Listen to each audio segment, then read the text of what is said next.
Well, here we are. Sorry about a minute and a half late. Usually get these things started early, but YouTube's changed some of their stuff around here in the last couple of days. I'm having a hard time setting up the camera tonight, but everything seems to be working. Still got the jitter. Surviving the hurricane? Yeah, man. Hey, everybody. Glad to see people pouring in already. Sorry for the minute or so delay. The rain has started here as far as the hurricane goes, but we're not expecting to get hit until later on and into the morning. So good to see y'all pouring in. Appreciate it. It's been an interesting week. Getting ready for the hurricane. My mother lives down in Raleigh, so getting her ready for the hurricane. Tried to have her come up here to the mountains where we thought it would be a little bit safer, but seems to have kind of skirted around Raleigh. So now it's leaning more towards maybe dumping a bunch of rain and get some flooding up here. So it started. The wind's not bad, but it's been a cool day. A little bit of rain pouring in. So how's everybody else doing? All the way from Australia, man. Great to hear from you.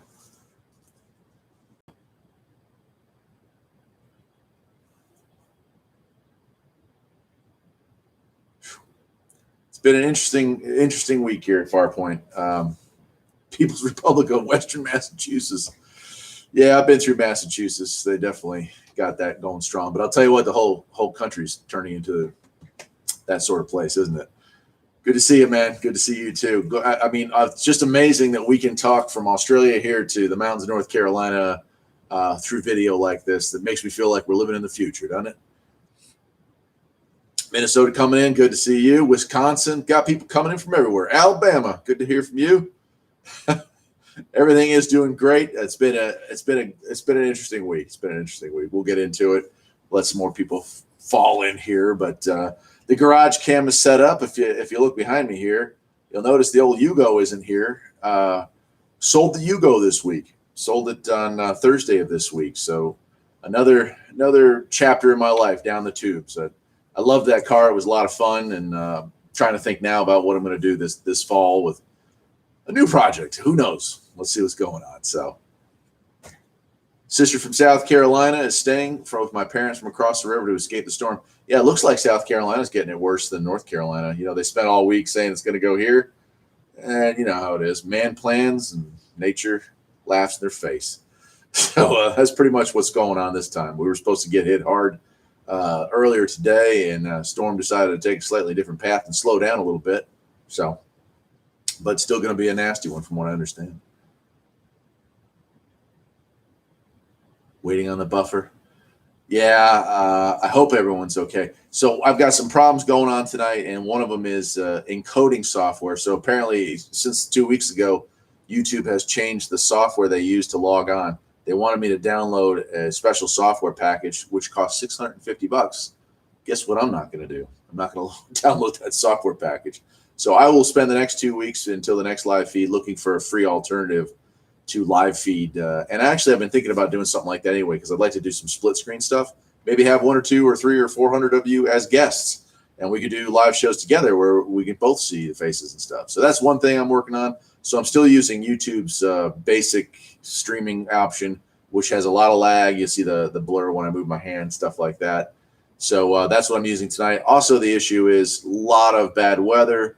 I'm on a wireless network out here, even though it's a pretty big antenna setup. I'm sure the rain is messing with that, and the internet in general. You know, I wouldn't be surprised if we don't get cut off because of power outage or whatnot. It's been a pretty interesting day up here in the mountains. Top of the evening from 420 The Dew from the Green Mountain State of Vermont. Hey, Josh, what's going on, man? Vermont's a great place. I stayed just outside of Burlington when I was younger. Shelby. Started with a sh. That's all I can remember, but it was a great place. Had a drive-in theater there. Man, awesome summer in my life. 9mm AR man says his next purchase is going to be an SSCB to replace his old Pierce Simpson Tiger 40A. When I do that, maybe the skip will be right and we will talk. Man, let's talk about skip for a second. There isn't any. It's been the deadest I think I can remember in years. I like it when the skip is barely rolling. I like it when it's not stuff just beating up every channel. But I have to say, I had the radio on here the other day when I was doing some work, and for 6 hours straight, I heard nothing, just the sound of static.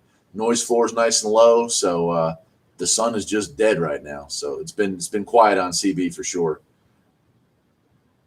Archie's saying good, man. Morgan Richmond, I know the internet is a thing that has come in for the better or worse. Depends on what you're. Man, it's crazy, isn't it? Virginia's saying hello. Hello from Connecticut. I've also been up through Connecticut, Fairfield County, beautiful part of the country. New Britain, Capital Lunch hot dogs. Best hot dogs I ever had. Archie's saying Skip is dead, and butter. You are right about that. Dylan Orban, reporting from Raleigh. Hey, man, I lived there for 25 years. Rain, wind, and boredom. Nothing crazy in the triangle. Mom up in Black Mountain has been giving reports all day. Glad to hear that. Yeah, I've talked to my mom earlier today. She said that power flickered a few times, but that they're still hanging in there. So that's good to know. AR Man's agreeing that Skip is dead. Just got into the CB thing. Thank you for your videos. Dylan, man, back in Raleigh, back in the day, back in the 90s, Channel 35. That was the place to be. I mean, you couldn't. It was always happening. 2 o'clock in the morning, you could turn that thing on and it was going all the way up through the early 2000s. And I'm sure a lot of those old timers are there. And later on, I'll tell you a great story about meeting an old CBer from up here in the mountains. Just awesome. Hard hitting New Britain. Yeah, man. I'm not going to say it's a grand place. My grandmother lived there. My grandfather worked for the Stanley Tool Corporation, which was in New Britain back in the 60s through the 80s, I guess. I don't think they're still around, but Capital Lunch hot dogs, man, the best hot dogs I ever had. If anybody ever gets to Connecticut, it gets to New Britain. Capital Lunch, awesome place. No skipping Australia either. Yeah, it's just been dead. Like, it has been such a great 12 months as far as CB goes, and just these last 2 weeks, man, just nothing. But I'm sure it'll turn around here shortly. Lisbon, Ohio, good to see you, Nikki. Up north, I've had 2 CBs, a Cobra 18 WXST, which I have in my truck right now, Wilson 5000, great antenna, and one with a $15 Walmart antenna. Still no transmit power. What could be the problem? Everything is connected, right? That's a tough one. Do you have an SWR meter hooked to it? What's that looking like? Got one coming in from Virginia. Good to see you. Mariana, Florida. Good to see you. We can always skip on YouTube. It's true, man. Lots of skip right here on the channel, right? Look at that. I can listen to the West Coast, East Coast, hit across the ocean. Beautiful. It's an amazing time in this world, isn't it, man? Just the fact that I can come in my garage, sit down, and talk to somebody in Australia, Virginia, Florida, Connecticut, all at the same time. Awesome part of the world. The SWR doesn't mean with Micron. You got something going on. I wonder if the cable going from your radio out to the antenna is dead meat, dead short. So I would get an SW or a ohm meter and check if you have a short between the ground and the lead. That'd be the next thing I'd check there up north. AR man, just spent time in Connecticut last week. PD sent me to the train with Larry Vickers for 2 days. I have a lot of friends from Connecticut too. Cool. Very good deal. Good to know. Yeah, Skip is always rolling on YouTube. So got news. Like I said, some of y'all were rolling in still. Yugo's gone. Sold that this week to Mr. Davis from, where was it? Oklahoma. Drove all the way from Oklahoma to pick it up. I'd like to report that it's a happy ending to that story, but surprisingly, and I'm not exaggerating here, surprisingly, came all the way here, looked over the car, was happy with the car. I'm not sure if he test drove it or not. I was actually at work when he came, but my wife was there, said he had a nice, walk around or whatnot. Drove the car all the way back to Oklahoma and has sent me a message as of about a half hour ago saying that he's disappointed and he's not happy with the repairs that I did on the car. And, I felt like that was a great car. I did a lot of work on that car. We obviously plenty of videos and about 2,500 miles of driving. And I thought it was an excellent daily driver, probably one of the most mechanically reliable Yugos left on the road today. But, one man's trash is another man's treasure, and one man's treasure is apparently another man's trash. I don't know what to think of that other than I'm saddened, but he still says he's going to make the repairs that he wants to make to it, and it'll probably be on the road hopefully in another 30 years. So that was the end of the Yugo. Checking for a short. Yeah, check that up north. You never know. Never know. Even could be something in the wires or in the antenna itself. You just never know. Up north, to each his own. Yeah, exactly. I was disappointed, and I'm not a scumbag. I told him if he wanted to return the vehicle with the title, give him his money back. It appears that's not what he wants.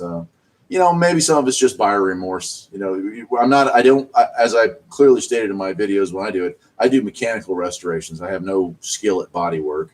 And I put a lot of money and effort and care and love into that car. So I really felt like I had done the right thing, but it is what it is. It's kind of sad, but it is what it is. You're right, Dwight. Can't please everyone, but that's the only down spot of this week. Other than that, it's been kind of hectic getting stuff ready for the storm, which looks like it's maybe not going to be as bad as it was. One thing I did here at the shop, I did the big shop expansion this year. I had to change I put a gutter up on that back wall because I was getting water coming in under the concrete and coming up through. So I'm not sure if it'll work, but I installed gutters today, this morning, and light rain this morning, but I managed to get that done. 741 is saying, sorry to hear the Yugo deal got soured. Some people are never happy. We all saw you did a good job in the repairs. Thank you, man. Yeah, it hurts a little bit. I'll be honest with you. I take pride in my work, and I didn't lie about any of the condition or anything. It was all right there to see. I mean, how many people buy a car that you got to see come all the way apart and put back together again? But you're right. Some people are just perpetually upset. So maybe that's going on. How's the new antenna mast holding up? I'll let you know the next time we talk. So far, the wind gusts haven't been all that heavy with this storm, but I'm sure that by tomorrow evening, we'll have made it through the worst of this. It'll be a tropical storm by the time it really gets over the house. But I say if it survives that, then it's probably going to make it through just about anything that this weather up here in the mountains can throw at it. So I'll be sure to let you all know. I'll give you an update on that. One crazy Norlander says, catching you live. Hello from Minnesota. Hello from Minnesota. How are you? North Carolina's hearing you loud and clear. It's a beautiful day on the internet, right?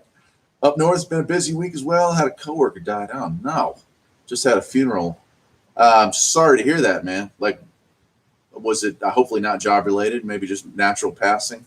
Certainly the industry that I've been in, auto mechanics, there's a lot of cancers and deaths through that sort of thing. I've been lucky enough never to see anyone die on the job of unnatural causes. We have had some heart attacks, strokes, that kind of stuff, but sorry to hear that, man. Other than that, it's all good. Yeah, well, that's a big other, isn't it? What sort of wind speeds am I expecting here? I am looking at gusts of up to 60. Sustained, I think they're looking at like 35. So nothing. Well, 35 is not bad. I know that it'll hold up 35. I'm guessing at 80 miles an hour, that's definitely coming down. If we just go up to 60, which is about as high of the wind as I've recorded on my weather meter that I've had up here for the last 5 years, 61 is the highest speed I've ever had. We're going to find out if we hit it or match it. I built it as well as I could. I'm no engineer, so it's going to be interesting, but I will be sure to let you all know. If it comes down, I will definitely be upset, but it is what it is, right? Let's see what else we got here. Sergio down in South Florida, big fan, my brother. Sergio, glad to have you with us. I'm glad you enjoy the channel. I'm sorry to everyone out there. I'm sorry that I don't upload my normal 3 videos a week. As I've said it in my last 2 or maybe 3 videos that I've uploaded, plus my last live feed, I've had a career change.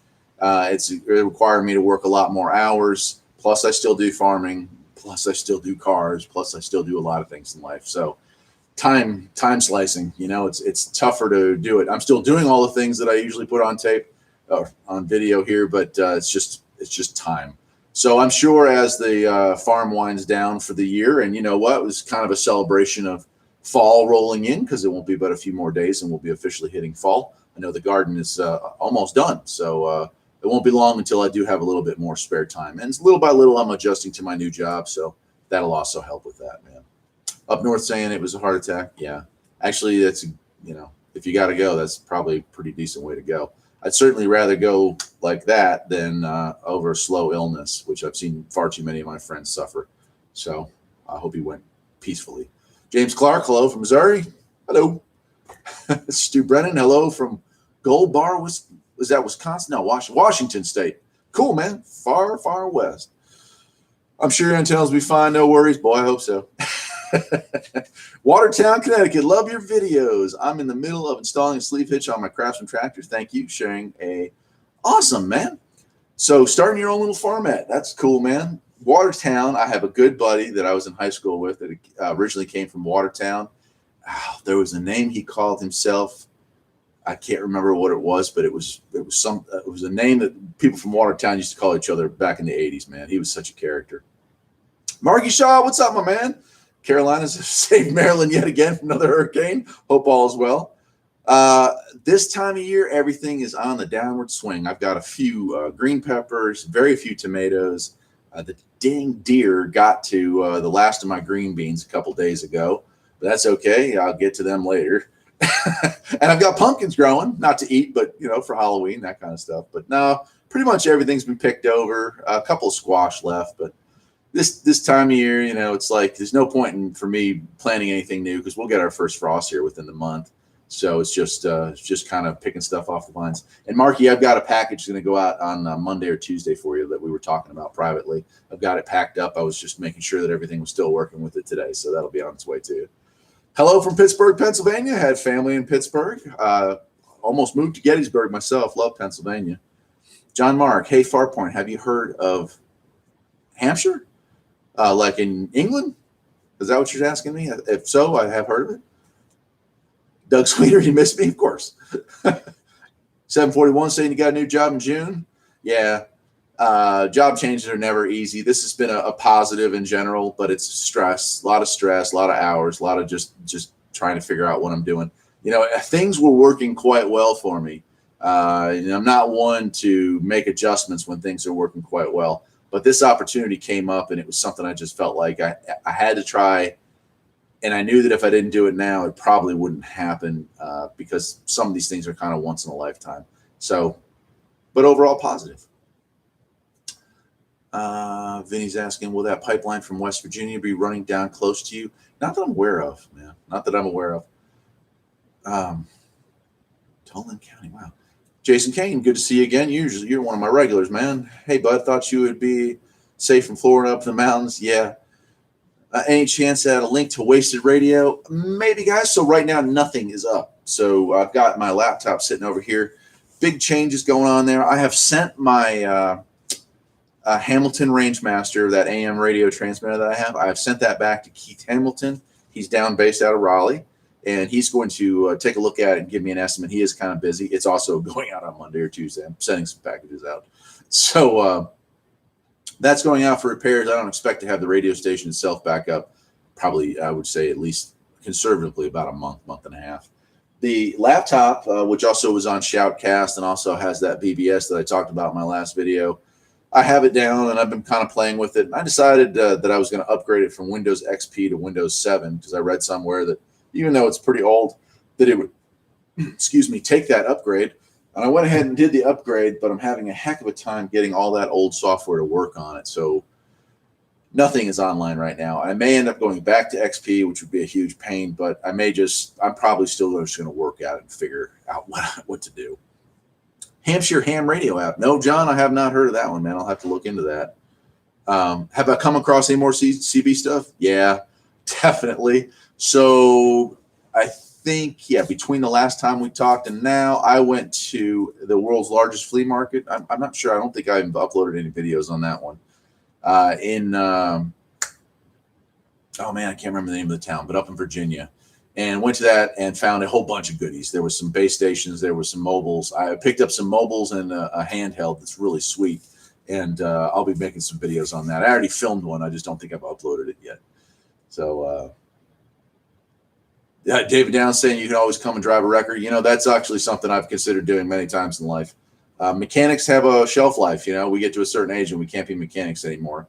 And that's part of what my life change that I'm going through right now is that I had the opportunity to jump to a lateral position, something along the lines of still in the automotive type field, but not being a mechanic anymore. So we'll see how this works. Being a wrecker driver is right along the same kind of stuff.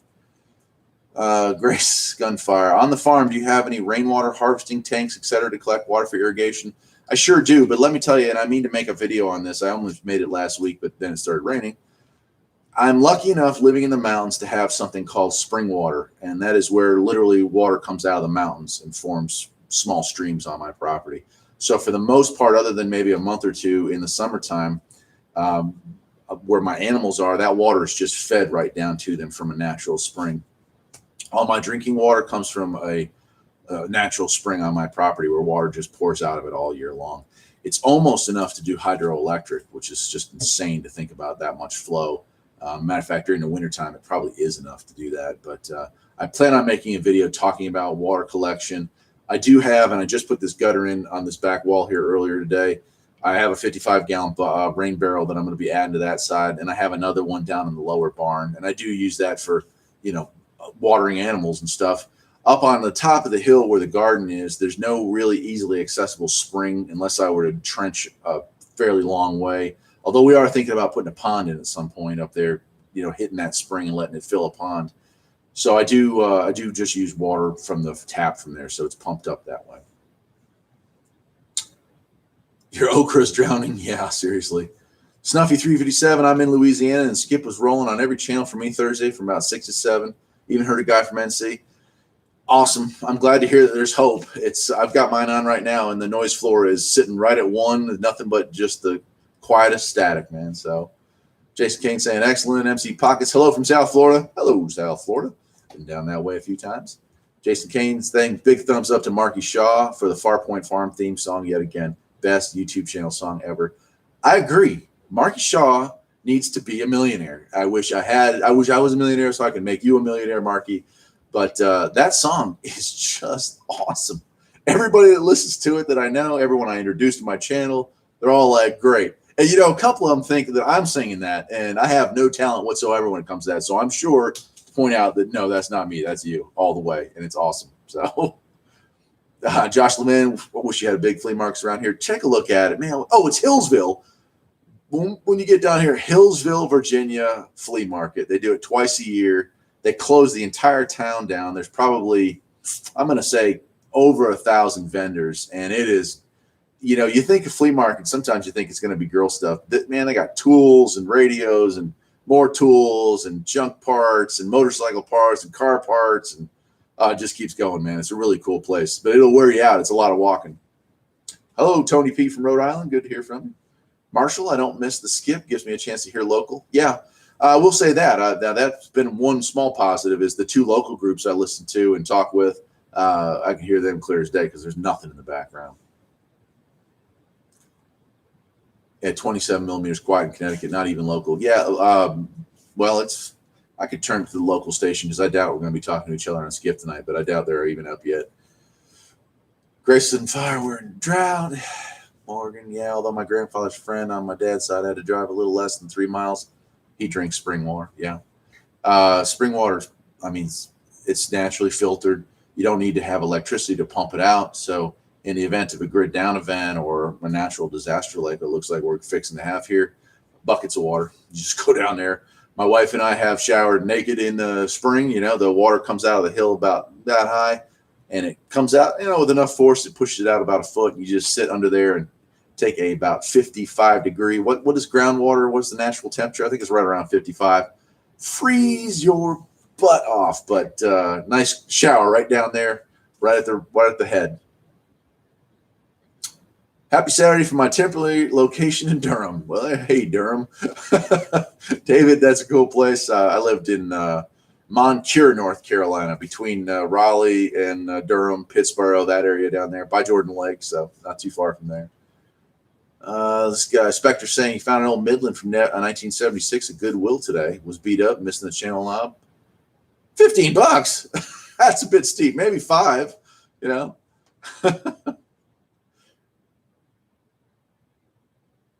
Oh, some people would say they were sitting at a reminder. Yeah, I still haven't figured out how to actually go live with the I set these reminders and tell everyone come join me, but I can't. Whenever I go to actually click go live, it wants me to do something that I'm not able to do. So I'm glad you found me, my friend. 49 to 54 degrees. Yeah, it feels like 35 when you're down there showering, but yeah, I figured it was somewhere around 50, 55. So it's cold. But I'll tell you what, it gets the heart going and the blood pressure moving. One crazy Norlander, do you announce at events you have a good radio voice and the gift to visit? I appreciate that you reply to my comments. Thank you. Hey, man, no problem. I would I always wanted to be in radio. So that's why I do the little pirate radio station, and that's why I do stuff like this. I love talking, but I don't do any kind of official announcing. I have taken on a speaking role as my new job, so I'm kind of a teacher, I guess you could say. So that's kind of interesting. You're from Moncure, Peter? No kidding, man. Now that is a small world, man. I lived on Moncure, right on New Elam Church Road. So that was I lived there for many years, man. Love Moncure. What a small world, man. Great. Break 19 from Northeast Georgia. Hey, Butterbean, how you doing, man? A lot of locals today on in Middle Tennessee, 38 Lower Side Bet. Will my feed or channel be up this week? It will not. I was saying just a few minutes ago, it will be probably about a month. I have had to send the radio down to Raleigh for repair. It was I'm not sure what's going on with it. It transmits fine, but it's a real loud hum, a harmonic hum. And I tried ruling out. I hooked it up to a battery source instead of power supply to see if I could rule out power.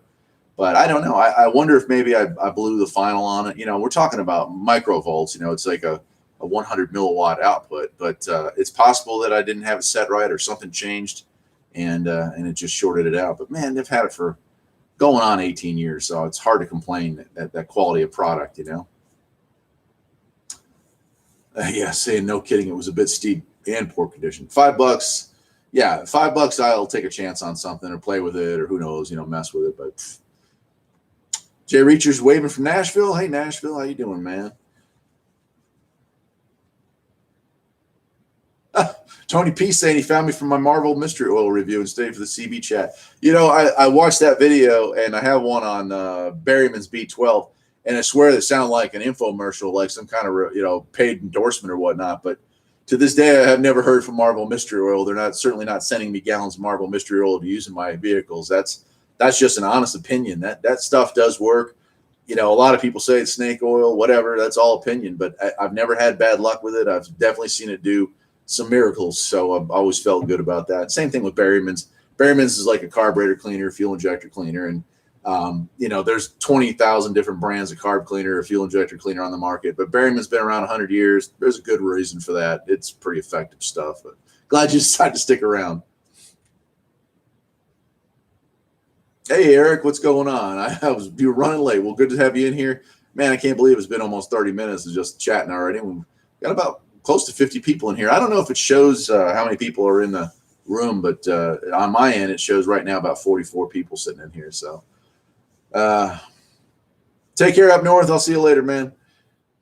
This is Vegan Driver. I changed my name on Google and didn't realize it was going to change it there. No kidding. Good to know. I'll have to know that if I had changed that, it changes it here. Archie Archer saying Seafoam is the best. I have no doubt that Seafoam's a fine product. I have never used it just because once you kind of get something you like, you kind of stick with it. But I've seen a couple of reviews on it, especially with where they do fogging and clean the cylinder heads and stuff, and then they'll pull the heads off and take a look. Seems like a good product. Yeah, Tony P is saying Seafoam's expensive, and that's probably why I've never tried it. It is about 3 times what I get my B12 for in Marvel Mystery Oil. Usually $288 or $388 for each of those for a bottle. So that's, and Seafoam, every time I see it, they want, $9 or $11. So. Morgan Russman, speaking about using spring water for the other things other than drinking, the same guy mentioned he's used spring water for shaving and has toilet water when he loses power. He has well water as well. That's us, so anytime the power goes out, which I expect we'll lose it over the next 24 hours, we have, they're not 5-gallon buckets. I think they come out to about 4 gallons. Cat litter buckets, those yellow plastic ones you get at the store. We save those buckets, and we'll go down, take the tractor down with the trailer, go fill up from the main spring that we drink all our water from. I'll bring that up. We use it to fill our toilets when the power's out, and obviously for drinking water, shaving, that kind of stuff. And then, every other day, I'll take a wet bath, like a sponge bath, or I won't say the word, hoe bath. But that kind of a bath one day, just with sponges and stuff and towel off. The next day we'll go down there and really get cold.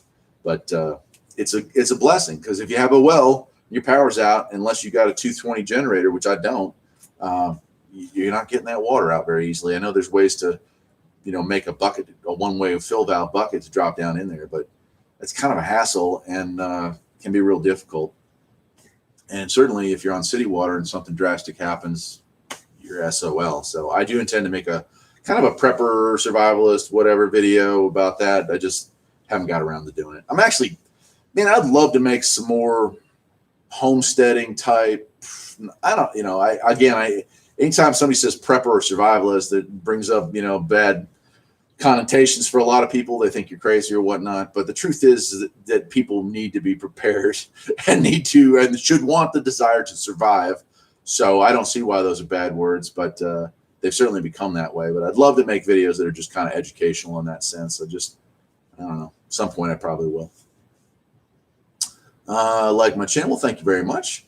Tony P, seafoam spray does work as a great fogging oil. Yeah, it does. Like I said, I've seen some great videos on it. But Marvel does do that as well. I've used Marvel, you can suck it through a vacuum line, and it has pretty much the same effect, I believe, as seafoam does. But it also works in oil, and it also works in gas, which is why I've kind of used it for years. Marshall Blythe, I use those the big litter buckets, store wood chunks for the smokers. Very handy.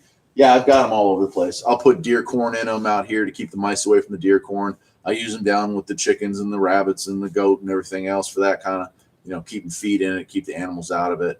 Use it to hold water and haul water. I mean, and you can store food in it if you want to, talking about prepping and stuff. So you're buying the cat litter and you get the bucket for free. So it's kind of nice. David G's asking anyone from New Hampshire. We had somebody in here earlier that was. Tony P says, I enjoy hearing your ideas on prepping. Well, got plenty of them. A matter of fact, I did just film a video on something really unusual related to homesteading, and I will be uploading that probably next weekend. So I don't want to give it away, but it's a very interesting find that I came across. It's been something that's been on my bucket list for years, and I think you'll get a big kick out of it. I actually filmed the video for it, but I have permission from a fellow YouTuber to use about a 10 or 20 second clip of one of their videos in this video. And that permission came after I had finished making it, so I kind of need to go back and re-edit it a little bit, but totally worth it, man. Adam, hey, where's the Yugo I usually see in the garage? I was telling these folks here who got here early, the Yugo got sold on Thursday, so it's gone on to a new home. It's now in Oklahoma, as far as I understand. So Yugo, bye-bye. There's one more video that I'll be posting up that pretty much says that. Time to move on to the next project. I'm debating. I've got two ideas. I'm either going to get a Geo Metro convertible, or I may get a camper van, because my wife and I are planning a trip next summer for a family reunion. I used to have a van that I had converted into a camper, and I've been thinking about getting something like that again, so we can take some weekend trips and stuff like that. So Peter saying, so far out here in Moncure, no power outage where I am. Good to hear it, Peter. I have lots of friends in Moncure. One of them drives a tow truck out that way. He's a good guy. First name is Scott, but I'm not named for him because Moncure is a pretty good sized little town. I mean, there's more than 50 people, which is about what I'm living in here in Sugar Grove. How's the new unit in Bearcat? Love it, but it's been awfully quiet. Let's see what else we got here. Looking forward to that video. Will do.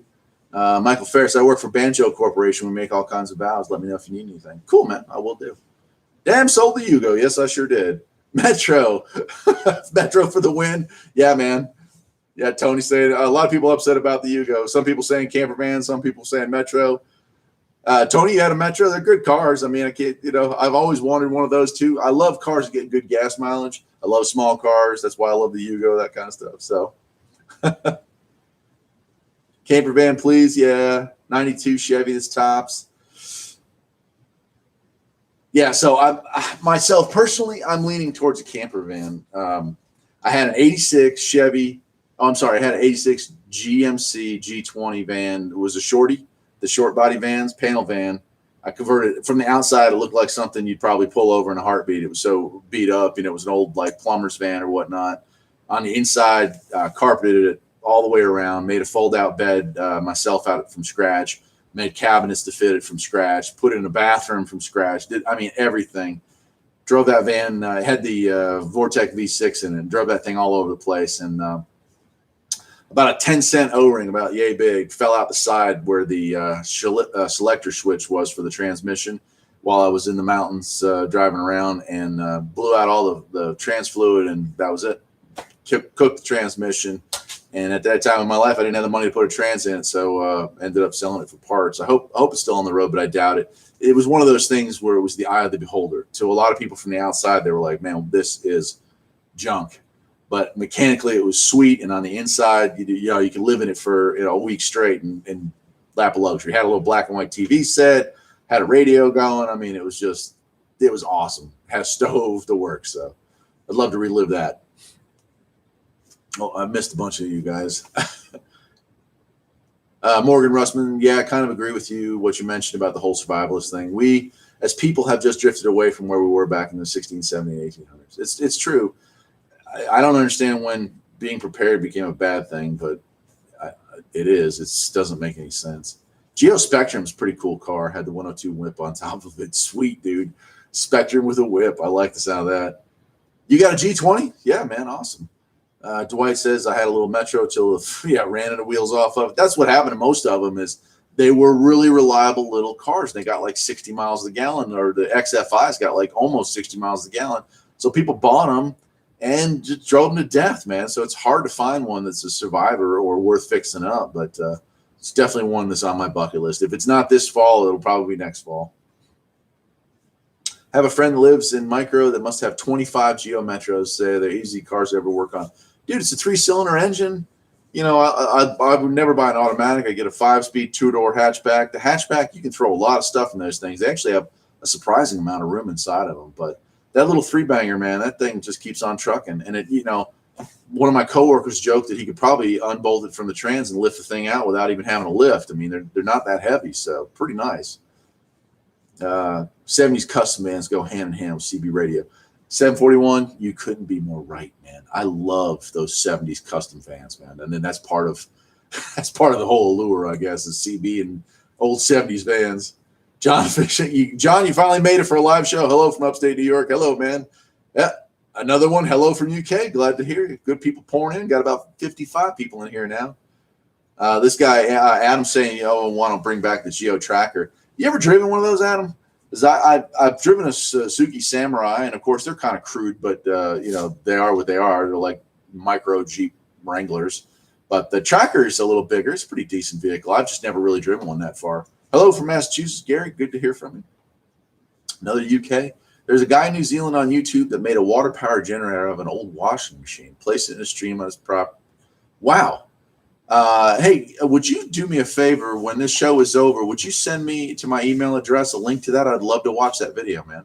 Jason Kane, you guys live in large. I had a 74 red Pinto with dude, those Pintos really did blow up. That was living dangerously, my friend. Kyle saying hello from North Ridgeville, Ohio. Hello from here we are from the mountains, man. Yeah, but the Metros burn exhaust valves every other Tuesday. Yeah, well, maybe. You run MMA in there, you'd be all right. 741 AR used to work in Wallingford, North Haven. I'll look at cool, man. 2000 to 2006 Honda Insight manual trans gets 70 miles a gallon on the highway. Is that the one that had the panel that kind of covers half the rear wheel? Is that like really?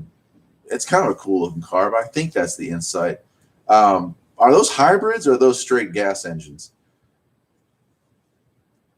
Man, dude, if I had AR9, dude, 9mm AR, man, if I had any talent whatsoever, I would have done that with my last camper van.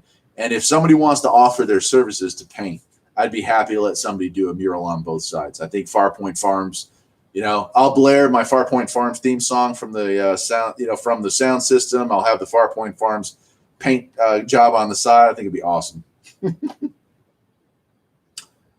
Adam saying he drove his Tracker, was fairly nice, simple, bare bones, 4-wheel drive. Well, I love 4-wheel drive up here in the mountains with all the snow. Talking from PA, thanks. Cool, man. Zach, what's going on? Thanks for PA. Love talking CB, so you know how that is. Stick by, and if if I don't answer your questions live, I'm always available through messaging systems. So 76 yellow Pinto wagon. Was it the one with the little moon window in the back, like the panel van with the moon window? It was a regular wagon. It's a 3-cylinder hybrid from Honda. Wow. Okay. I'll have to look into those, man. If I could find one reasonably priced, I'd be happy to do so. What's going on, boss man from Eden? Well, William, not a whole lot. It's been an interesting week. It's over. Enjoying a Saturday night here. A little rain pouring out outside, and man, just one of those days. The Pinto clan, Jason. Yeah. What a tracker that somebody slapped a LS1 engine in. I wouldn't even want to drive in that thing, man. That sounds like a death trap to me. Brandon's telling me hopefully your antenna tower doesn't fall and break. My homemade antenna fell over the other day. Oh man. Yeah, it's going to be interesting. We're looking at 60 mile an hour gusts. So that's really the highest wind rating I've had up here in 5 years. I hope it survives. I'll certainly be upset if it doesn't survive, but it is what it is. That's what this is all about. It's the experiment. I'm not an engineer, so we'll have to see how it plays out. David G says yours didn't have that moon window. Yeah, I've seen quite a few of those little moon ones. That's why I was asking. They're pretty cool looking.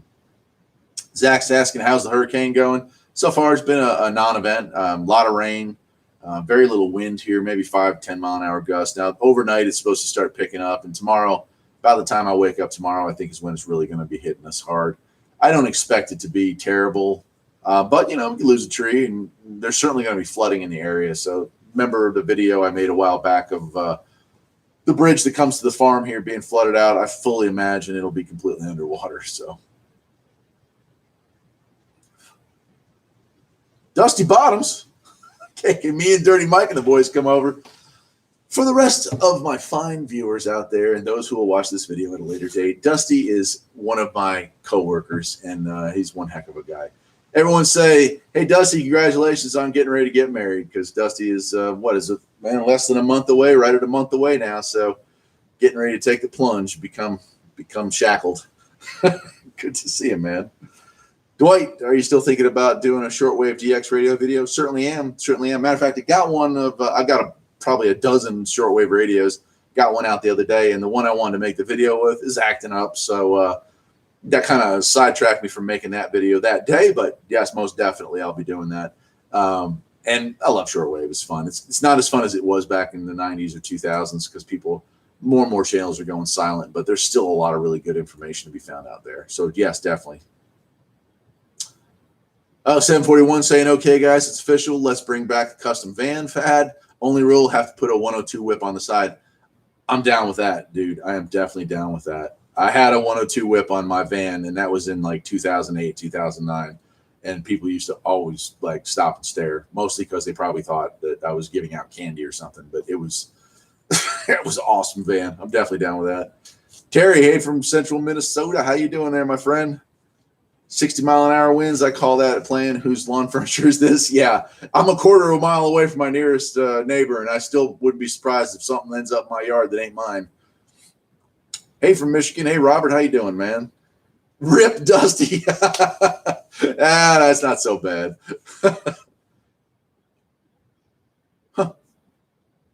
I'm just reading some of these guys. I'm trying to catch up. Tony P, take care. Just asked the girlfriend for videos I took of the tracker. Cool, man. I'd love to see that, Tony. Marshall saying shortwave in the 70s, 80s was fantastic. Yeah, it really was. There were stations all over the place from every country, and a lot of good information up there. Dylan saying we was in Western North Carolina. We used to rock that 84 VW. Yeah, I love a Volkswagen Vanagon, but people are really, really proud of those things, like $20,000 proud for something that probably worth about $1,500. So the Vanagon is now out of my possibilities.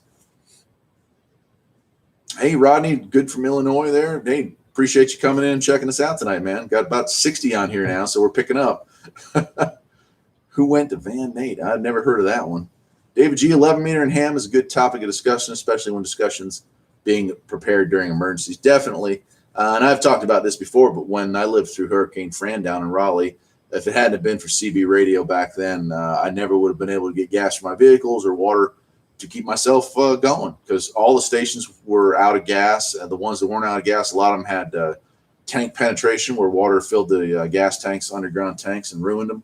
And no one had power for pumping water. So occasionally you'd hear through the CB that this store or that store had working water, and you'd go down there and there'd be a line around the corner for, gallons and gallons, people filling up gallon jugs of water and going back to their house. That's how we made it 14 days without power. So it was a rough time. CB definitely helped.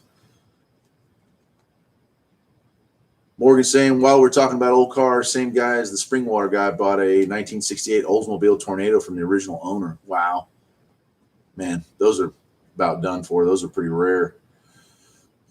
Oh, Van Nationals. I've seen some videos of the Van Nationals, and it's cool that they're still doing it, man. Dusty's asking, so what happens if we give you money? You're willing to talk trash about Yugos? Yeah, Dusty, if you give me money, I'm willing to talk trash about just about anything. I take requests when cash is involved. You'll notice, Dusty, that the Yugo's gone, man. I sold it this week. It got sold on Thursday. I forgot to tell you about that. You were gone the week before when the guy and me were already talking, but no more Yugo. Yugo, bye-bye. So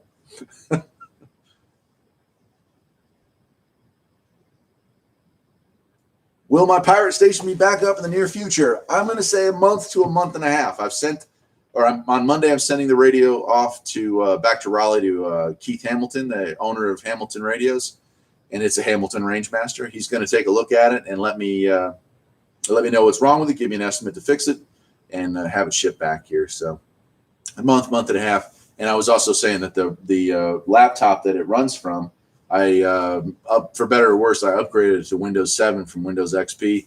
And now I'm running into all kinds of problems with very old software that doesn't want to run in Windows 7. But I'll probably have it figured out about the time that the radio comes back. So it should be up within a month or so. And I've got part 3 of that video, which talks about the BBS that I'm running off of that computer as well. And then we'll wrap it up with maybe we'll do a live show. I'll give out the Shoutcast stream information so you'll be able to hear it live through there. It'll be interesting. We'll be everywhere. Now, we're everywhere usually. I just don't give out that Shoutcast information, but I'll be on 1670 AM. I'll be on Shoutcast. I'll be on YouTube. So I'll be everywhere. And if I could figure out how to do it, I'd love to try Facebook sometimes. Dusty, 55 people with nothing better to do than look at my ugly mug. I love you too, man. Yeah, it's a hell of a world, isn't it, brother? Archie's asking, are mosquitoes bad out here? For some reason, where I live, there are no mosquitoes. I can have 5 inches of standing water. They don't do well up here. I think it gets too cold in the wintertime for them. I have no idea. You think Wisconsin, I know I've been up through Vermont. The flies are so thick, you can taste them in your mouth no matter what you're doing. Same thing with Alaska. But for some reason, this is a mosquito-free or a limited mosquito zone, and I'm pretty happy about that. This guy's getting light rain in upstate South Carolina. How's it here in NC? Man, it's just starting to roll in. Like I said, a little bit of light wind, a little bit of rain, but I think the worst of it's coming tonight and into tomorrow morning. So what else we got going on? You go is there go. Exactly, Adam. He said he once had an Opel station wagon that hardly used gas, and the engine had an ancient transmission that never burped. It died in a car accident. Some of the best cars I've ever owned ended up dying in car accidents. That's the shame. Or you sell them to somebody, you love them for a couple of years, you sell them, and the next time you see them, they're destroyed. They don't change the oil, they rag them out, and they never take care of them, and then they're just destroyed. And you're like, man, that was such a good car. Well, we're at the 45 or 48 minute mark. Good Lord. How long do you guys want to go? You want to go to 8:30 or want to try to run it all the way for 2 hours? Can't wait to set up my home base. Any advice on coming up with a CB handle? Can it be anything? T-Thunder, it can definitely be anything, man. Just what do you like? What do you love? Do you love your car? You got a cat that you used to like? Your dog that's gone? Think about Indiana Jones. We named the dog Indy, right? It can be anything, man. So come up with something you like and go with it.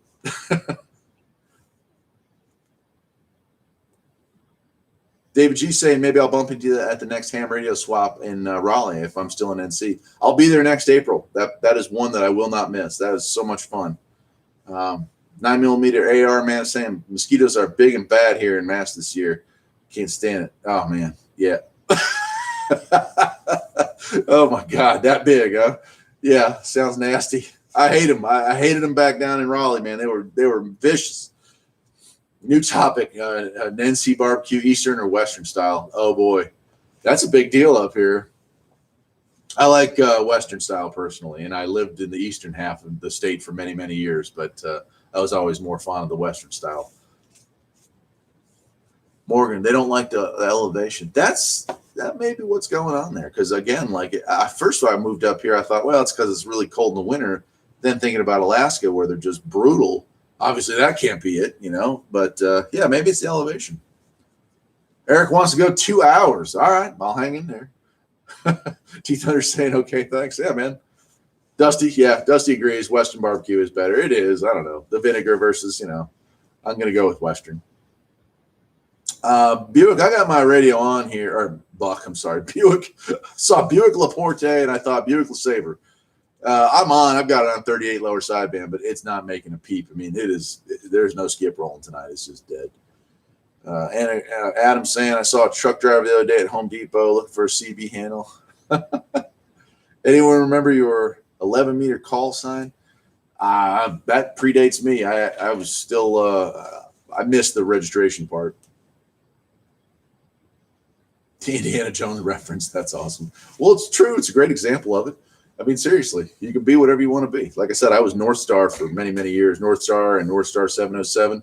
But now I've gone to Farpoint Farms because more people know me by that. So you can change. Doesn't matter. Hold on a second. Maybe I did hear something. Is anybody else on the radio right now? I got it on 38 lower sideband. I can give it a try. I'm hearing a Roger beep out there somewhere. Yeah, let's give it a shot. CQDX. This is Farpoint Farm 707. Farpoint Farm 707. Trying for a break.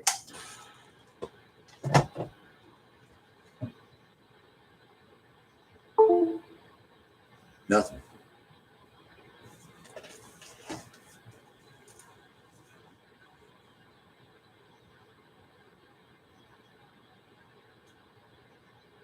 Yeah, pretty dead.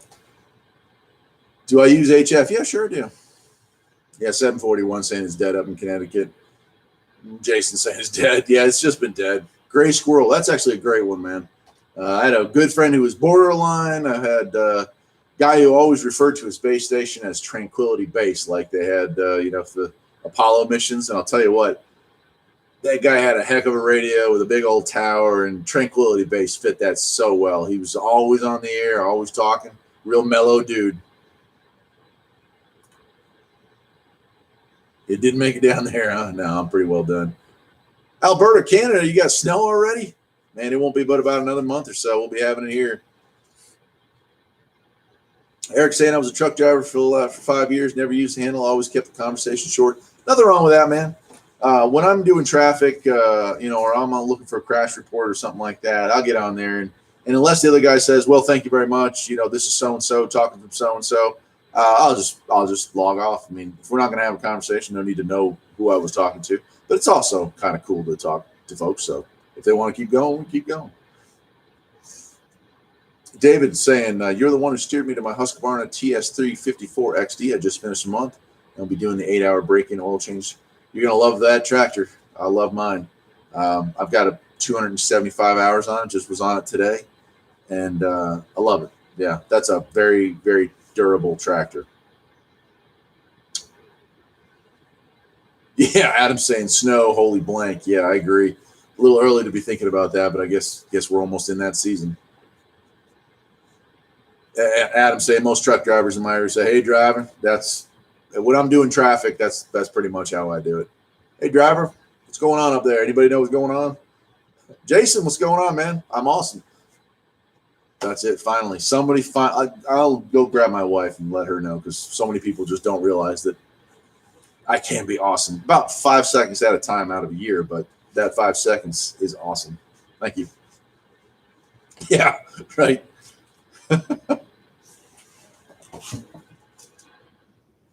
Let me take a sip here.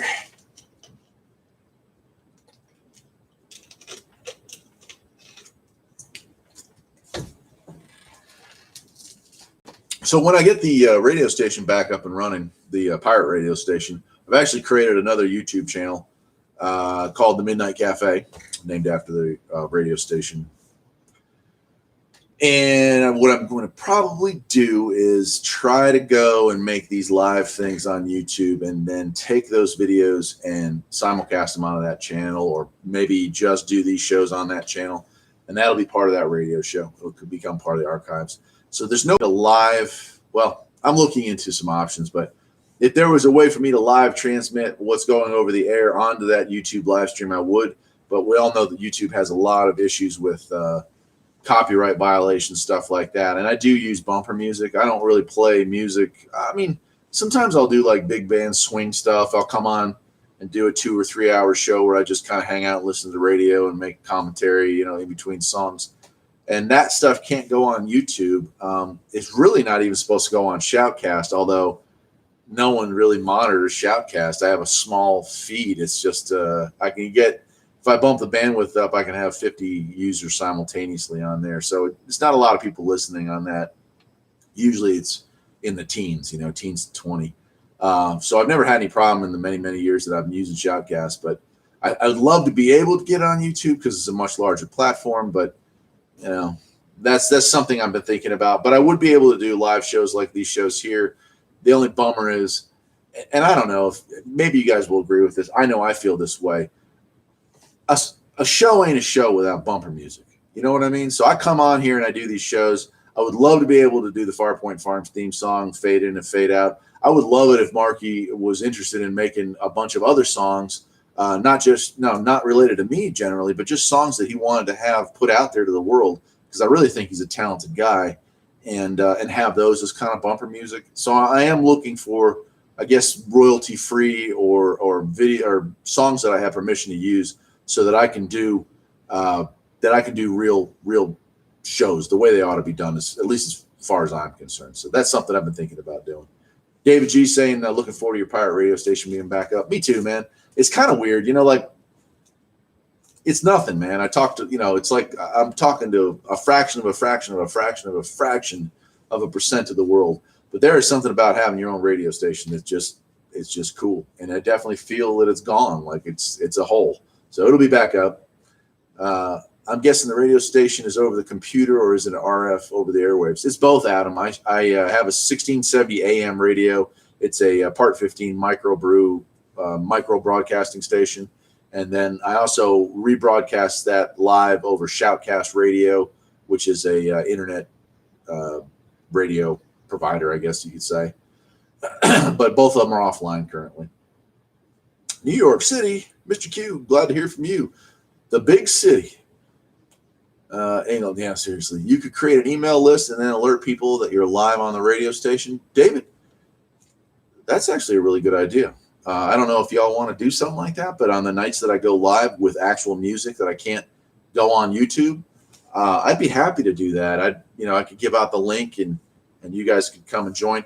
I like to do call-ins. So I use a Google phone setup. So I create a call-in port where you could call in and we could have a real talk over the air, and you could become part of radio history, because even though that's going out live at the time, it gets recorded and then it becomes part of the rotation. And so I play mostly, Art Bell or Coast to Coast reruns. I play my old shows, and occasionally when I go live just by myself, I'll play, like I said, big band swing music. Usually is what I have as the bumpers for those. So. Patrick W, love your channel. Reminds me of the days of shooting ski up Cobra SSB with a super scanner antenna. Right on, man. We'll bring it back. Kane saying Marcus Shaw is massively talented. Couldn't agree more. I'm just still blown away months later that you can meet somebody randomly through the internet like that, tell him you like his music, have him come out of the woodwork and create such an incredible piece and put it together and have it to me in no time. Just incredible.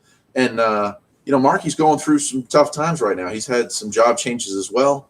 So I think if any of y'all out there are looking to have maybe your own theme song, contact Marky. He's a good guy. Maybe throw him a few bucks, and he can do that in his spare time.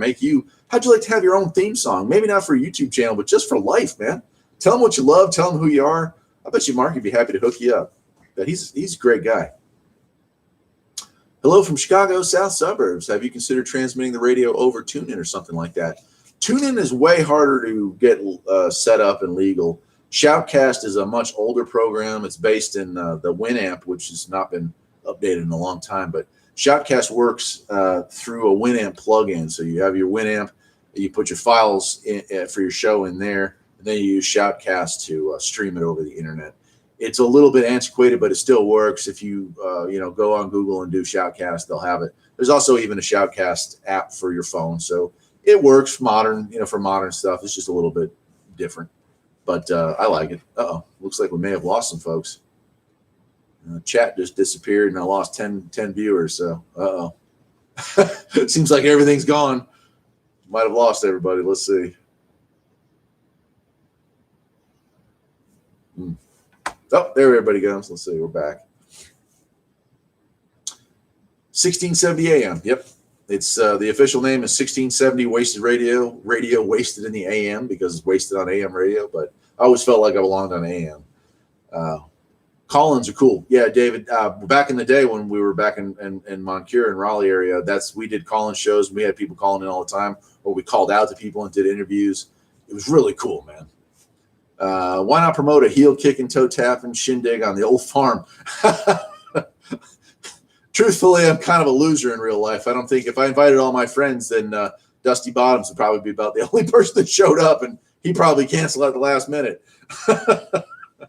CJ saying he misses hearing Art Bell on the radio. Well, if I get my radio station back up and somehow through a miracle of modern skip radio, you can hear it, that'd be awesome, man. I'll let you know when he's back on. Jason said, I've said it before, it would be awesome if you took over where Mr. Bell left off. I'm not a big fan of the dude Dark Matters radio host. Yeah, I would love to.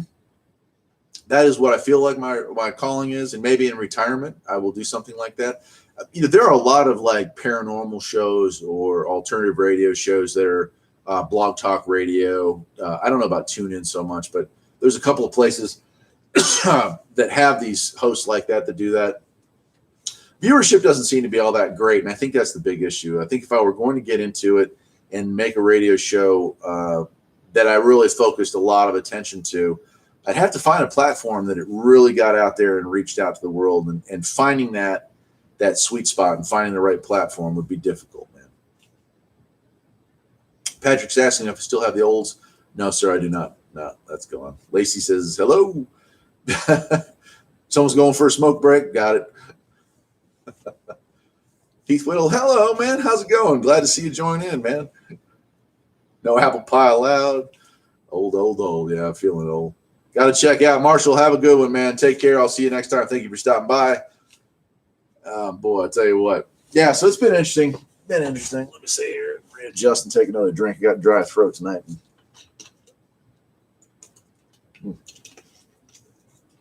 So I would definitely be down for doing that, doing a radio show. It's just, like I said, I could see myself in retirement doing whatever, we're talking 20 more years. For all I know, it'll be virtual reality talk show at that point. But I can see myself doing a nightly show or even a daily, 2 or 3 hours. I don't have a problem with that. But just too much going on in the world to do that right now. And I feel like if I were to focus my attention on that, it probably wouldn't get me as far as I'd like right now. So any sideband tonight? We tried. I don't know about where you're at, man, but here it's been pretty much dead for 2 weeks. But today in particular, even the noise floor is pretty much bottomed out on the meter. There's just nothing going on. I threw a signal down about 20 minutes ago now, and it was nothing but sheer static. So it's been a little bit slack, but it's just a bummer. We were talking about how for the last year,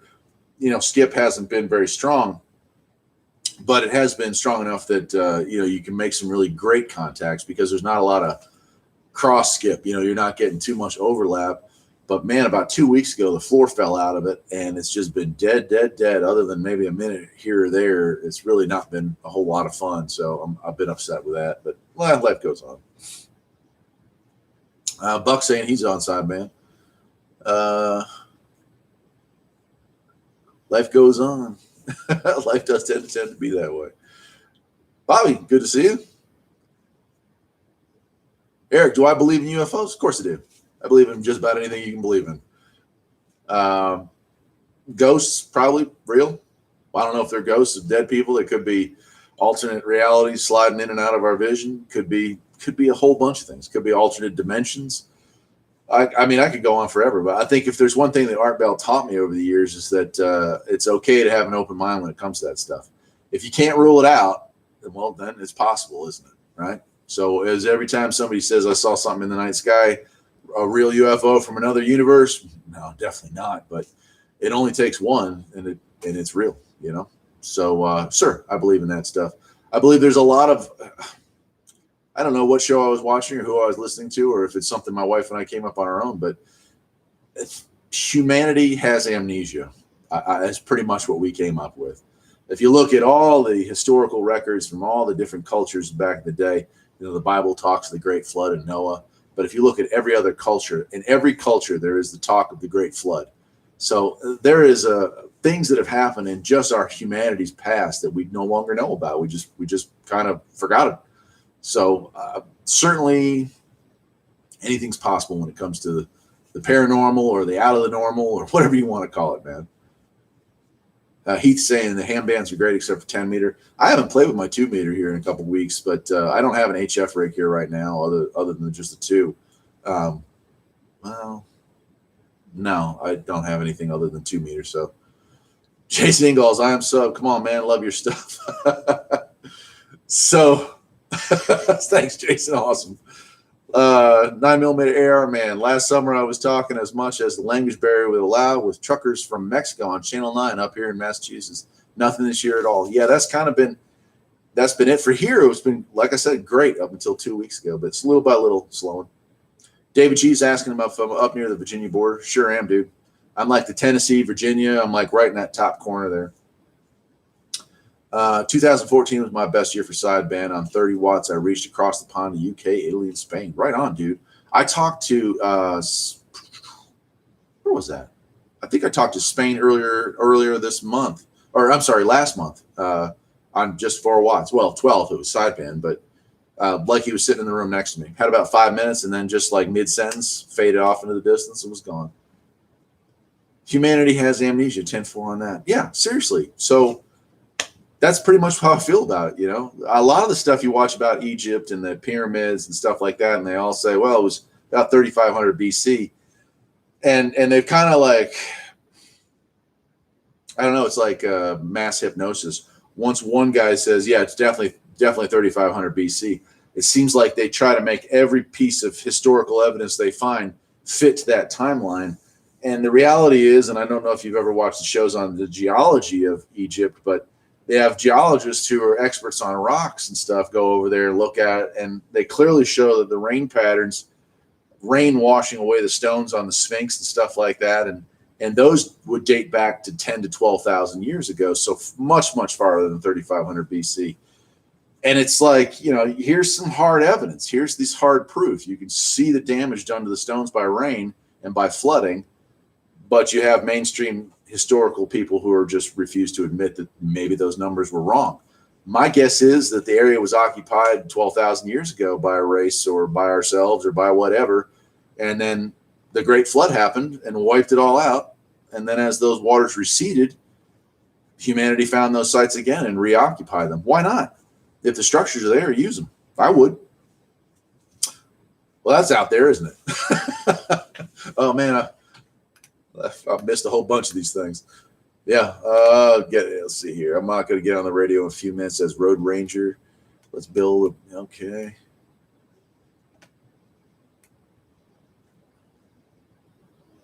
James is asking about doing a video on the 102 steel whip as with the Tram 3500. I've definitely got that planned. You know, I don't know. Oh, I know what happened. I made a video right about a month after I made that 3500 video on a 102 steel whip. And you know what I did is I had the battery was dead in my mic. So all you heard was somebody keying up, but never my voice. So I drove the whole way and did all that. And then got sidetracked with other stuff and forgot all about it. But yes, I will remake that video. Eric Marshall saying most of it's well over 12,000 years old. I agree 100% on that. I think that that's exactly what's going on. I think the reality is when you look at the fact there's pyramids and these ancient structures on pretty much every continent, we're missing the bigger picture. And I don't think we'll ever find it. Or if it's found, maybe it's purposely hidden from the people. But either way, I think it's great to speculate on stuff like that. I think what's more important at this point is maybe just letting the community at large realize that there's something bigger going on and we need to look a little harder. But it doesn't seem that a lot of historians really are interested in doing that. Coswell County, North Carolina. How are you guys doing down there in Coswell? I heard they closed schools on Monday already down there, so they must be getting a little harder than we are up here. 9mm AR man's asking if I'll do a video on boosting power on CB radios. I don't have a base station, but would like to put an amp in my truck. So I've said this a few times. Let me say this again. Early on in my YouTube career, I did make a video on CB amplifiers. Now, I've never really used them, come across them all the time, and I always pick them up, and I fix them up or play with them and resell them or give them away or whatnot. But I actually purposely went out and got some to make a video on, and I made that video, and it was going to be part of a 3-part series. But I'll tell you what, there are some real jerks on YouTube, and one dude in particular went out of his way to try to get me in trouble for just trying to make an educational video where I clearly pointed out that having an amplifier and using it on 11 meters was a bad idea and was illegal. So for that reason alone, I can't afford to get a fine from the FCC over something as trivial and pointless as that. So I will not be making a video on that. However, I am on BitChute, which is a YouTube alternative that doesn't censor. And it's possible that maybe if you searched on that hard enough, you might find a video related to that. I'm not sure. How do I like my 980? Love it. Love it, love it, love it.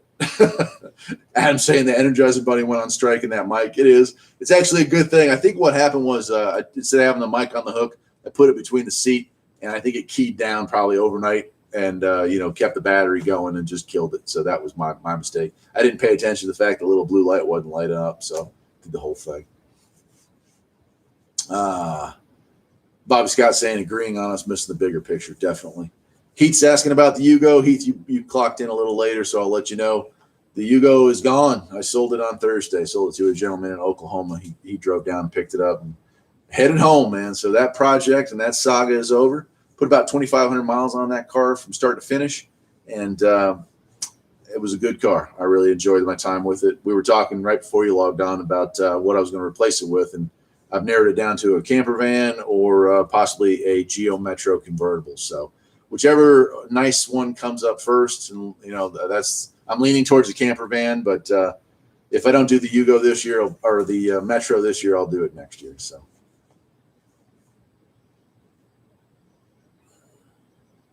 how much should a recap and alignment cost? Man, I actually don't know. There is not a CB repair guy from around here. I will say this. You could get in touch with Marky Shaw. He had an older radio recapped and tuned and everything. He's the guy that did my music. If you get in touch with him, he might be able to give you an idea of what it would cost. But I don't have anyone I could recommend. There's no one around here that does that kind of work anymore. Back in the day, a peak and tune used to cost, about $27, give or take. But as far as actually doing repairs, that's a little harder. I don't know. Patrick's asking how the antenna's holding up. That was a great series video. Thank you, man. Scary going up. Oh, yeah. Very scary going up. So far, so good. It's up there. It was waving a bit in the wind today, but tomorrow will be the real check. I'd say if it survives tomorrow, it'll survive for many years to come. What are my thoughts on the Wilson 2000 trucker antenna? Wilson makes great antennas. That's about it. Uh-oh. You guys are coming through here too much. Hold on. I was worried about you and your safety. Love you, man. Jason, no worries, my friend. I'm here and I'm well. Did the president ever follow up with your review of the Andy? I thought the videos were great. Be interested to see what they thought. I did hear from the president of President Corporation, and they were very pleased with the videos. I do have one more that's already filmed and edited. Just needs to go up, and it's sound quality and kind of a range test. Not as in depth as my tram antenna tests, but you get a chance to see what the Roger beep sounds like and what the voice sounds like through the phone or through the radio. I think it came out pretty good, so that'll be coming up shortly. Thanks for the water pump job on that Honda, Sam. Everybody, Sam is another coworker of mine, and Sam, I did that for 2 reasons, man. First reason, I knew it would tick off Dave if you got given a job that he probably would want. And secondly, I know you never do water pumps when you do timing belts, so I thought it was a win-win. I could get both you guys aggravated. I am sorry to hear that you were sick, so maybe that wasn't the greatest thing to do. But, hey, at least it put a few bucks in your pocket, man. Good to hear from you, Sam. I missed you on Friday night, man. He's voting for a camper van. Yeah. I'm talking to Sam at work. He's saying camper van sounded good too, but that's kind of it. I had an old camper van back when I was younger, and I love that thing, man. So Amateur Radio is asking, can you get anyone 2 meters? I did make one contact, local simplex contact on 2 meter, but I haven't really played with it much. I've been very busy with my new job, so I haven't been spending as much time out here in the garage as I probably should be. Kane and Scott are saying go with camper van. Eric Marshall saying check out a YouTube channel called Bright Insight. Took me a minute to find it. I will definitely do that. I think I actually know the page you're talking about, and I get a lot of great information from that guy. He's all about revisionist history and kind of debunking some of that stuff. So I like that guy. Kind of like a modern day Indiana Jones. Very smart, very intelligent. Heath Whittle saying search YouTube for Mike's radio repair. You know, when I was researching information on the Andy that I got, I did find him, and really smart guy. Obviously knows his stuff. More technically smart than I am. So, you know, you come to me for kind of general CB information. If you're into repair, recapping, or tuning, Mike is probably the guy you want to see. I've never spoken to him personally, but like I said, watching his videos, I got nothing not nice to say about him. He seems very intelligent. Hello, Michael. Hello. Why do I look like I died 9 years ago? Is that what you're trying to say? It's probably the light over here. Now do I look like I died 5 years ago? Hopefully that's better. I have a very inexpensive webcam, and obviously the connection's not that great. But obviously I'm not an actor, nor am I good looking, nor am I smart. So anything else you want to throw at me, go for it, man. Ryan got a realistic TRC 458 at a garage sale for $70. Appears new out of the box. Yeah, I know what a TRC 458 is. It's an awesome sideband radio. You got a really good radio there, so awesome radio. Yes, on Mike's Radio Repair. Watch a lot of his videos as well. 2 favorite channels are Farpoint and Mike's. Well, great. I'm glad to hear that I'm in the mix, man. Appreciate it. Scott S. Flexi tape seals everything. Give it a shot. Yeah, Adam's agreeing. That 458, you got a good radio there. I think that's actually the same internals as one, like a Cobra and Uniden. Someone correct me on that if I'm wrong, but I'm pretty sure that's one of the good ones. Is 18 nautical miles on a peaked and tuned Cobra 29 and Wilson antenna good? It's excellent. Yeah, that's about peak range you can expect to get out of one. So that's a good deal, man. Mike's yeah. Storm hasn't hit hard yet. We're doing okay here. Tonight ends and tomorrow morning is when things get ugly. So this guy saying, just kidding. It's a joke. That's fine, man. I'm used to being insulted. So if it happens, it happens. But no worries, brother. He says, my wife says I have a face for radio. Yeah, Heath, you and me both, man. It's like, YouTube, they want to see your face, but it's a miracle that anyone wants to look at mine for more than a second or two, right? Jason's asking about a long marriage. Yeah, that's what happens when we're married that long, right? Butch, good evening, man. How's it doing, man? Dwight, thanks, Eric. Great show tonight. Best of luck with the storm tomorrow. Thank you, man. Take care, and we'll do this again in probably 2 weeks, and hopefully everything will still be standing, and it'll be another fun night. So good having you on. What's the best CB for a beginner? I'm going to say the President makes the Lincoln. And Uniden makes the 980. Those are both great sideband radios. So those are ones that I would probably go with. They're both about the same price, similar features. Tiny says, hey, I'm late. Hey, Tiny, what's going on, man? I think I've said this before to you, but I had a buddy named Tiny back in Raleigh. So anytime I see that, it makes me think of him. He was a good guy. Oh, I don't know if I lost my, there we go. Oh, things are going great for me, Butch. I'm glad to hear it. Hope you're doing well as well. Blazing Spike 3809. Glad to hear from you too, man. We've just been talking. Gosh, we've been at it for almost an hour and a half now, but things are still going along. And the rain's pouring outside, but it's not coming down too heavy. Winds maybe 5-10 miles an hour. So hasn't been a bad storm so far. James is saying you really like my CB related videos. Gosh, I think I have like 60 of them up there now, and I've got enough to make if this camera were mobile, I'd pick it up and take you over to the wall, man. But I must have about 20 radios that I've picked up in the last month. So lots of future content coming up. So that's plenty of CB stuff still to come. It's going to be a good winter. Jason's wants to know, can I send you a picture of my rig, and can you check it out for me? I am not the guy, probably. I can do minor repairs. My expertise is mostly finding and fixing soldering joint problems. or cleaning the tuning dials and stuff with contact cleaner.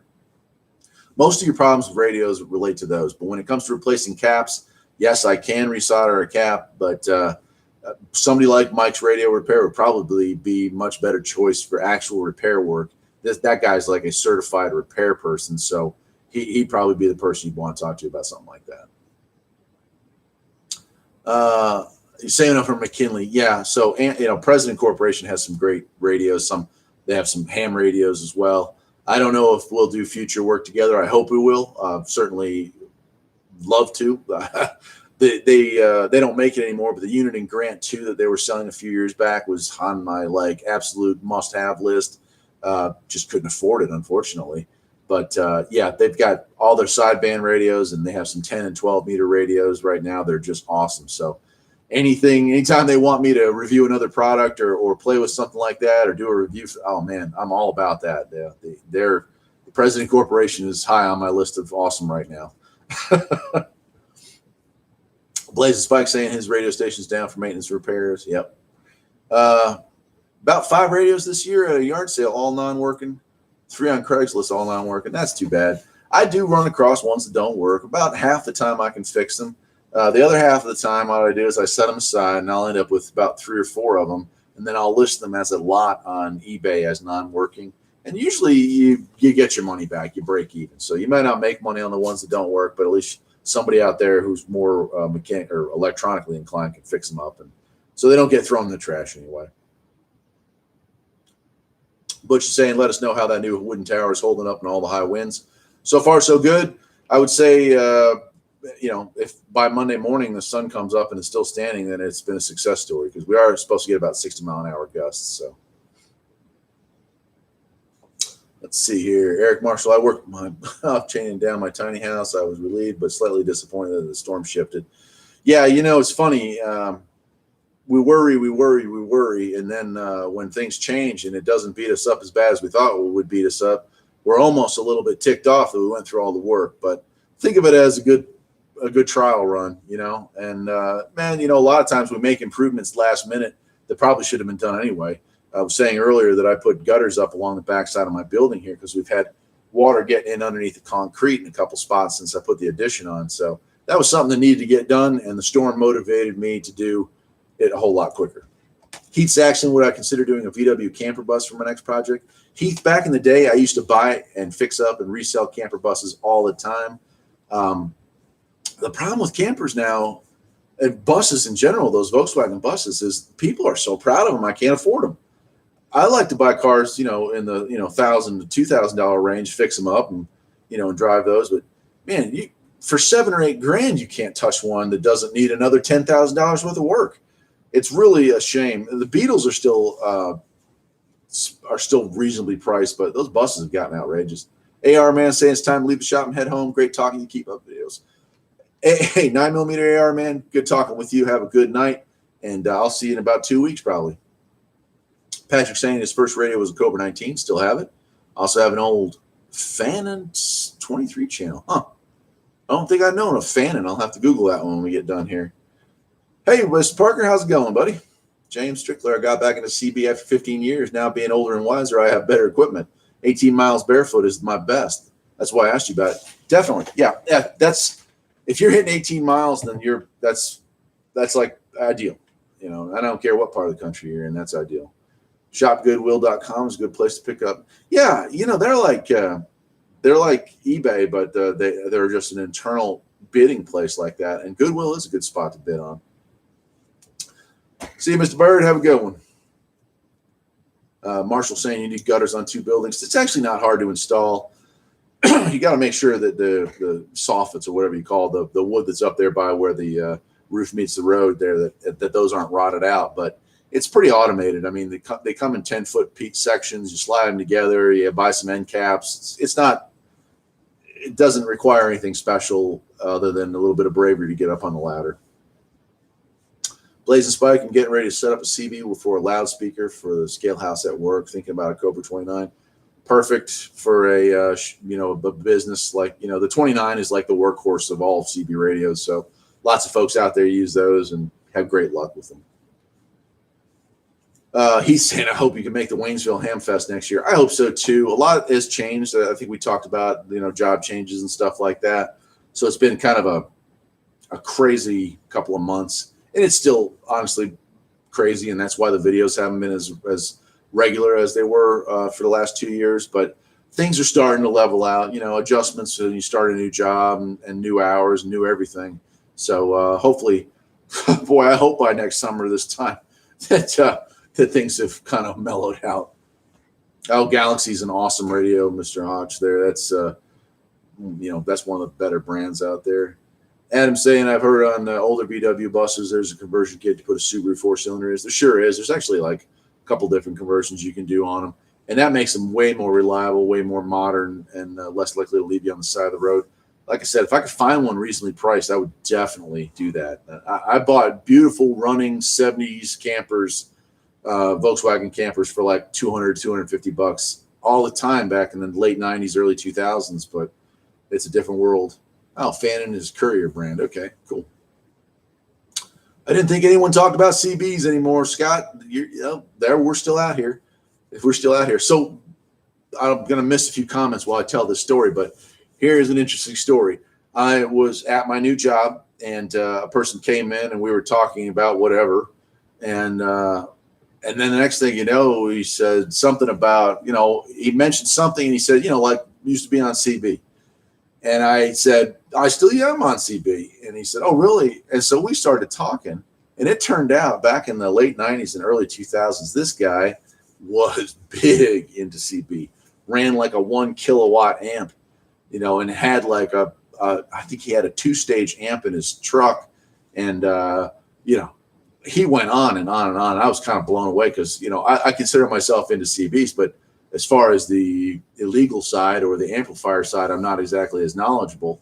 But man, I must have been a 40-minute conversation I ended up having with this perfect stranger about, how much he was into it and some of the shenanigans they used to get into back in the day with these things. And him talking, not skip, but direct contact with the coast from where we were, which is a good, probably 500 miles, 400 miles away. So incredible conversation just with a random person, and had a great time doing that. So that was kind of a cool story, CB story of the week. He didn't have a setup in his truck or car anymore, but he certainly remembered the good old days and was certainly had a good time talking back and forth about it. In fact, he told me his handle, which I think was either Night Ranger or Night Stalker, and I think it was Night Stalker. And I swear it rings a bell as to somebody I probably talked to back in the day. So really kind of cool, man. Scott saying, breaker, I'll be on the 1010 on the side. Good for you, brother. Star Wars Rosie, what power supply were you using for the President Andy? Just my little Radio Shack 3 amp, but now I've got it hooked up in the car. So, but yeah, for when I did my bass testing here, and did my first 2 videos, that was just my Radio Shack 3 amp power supply that I have here. And it's 20 years old at least, and cost about $15 back then. So Butterbean says, if anyone could hear, there is a roll call on channel 14 every Saturday night about 8 o'clock. Oh man, I missed it. Dang it. You told me about that too.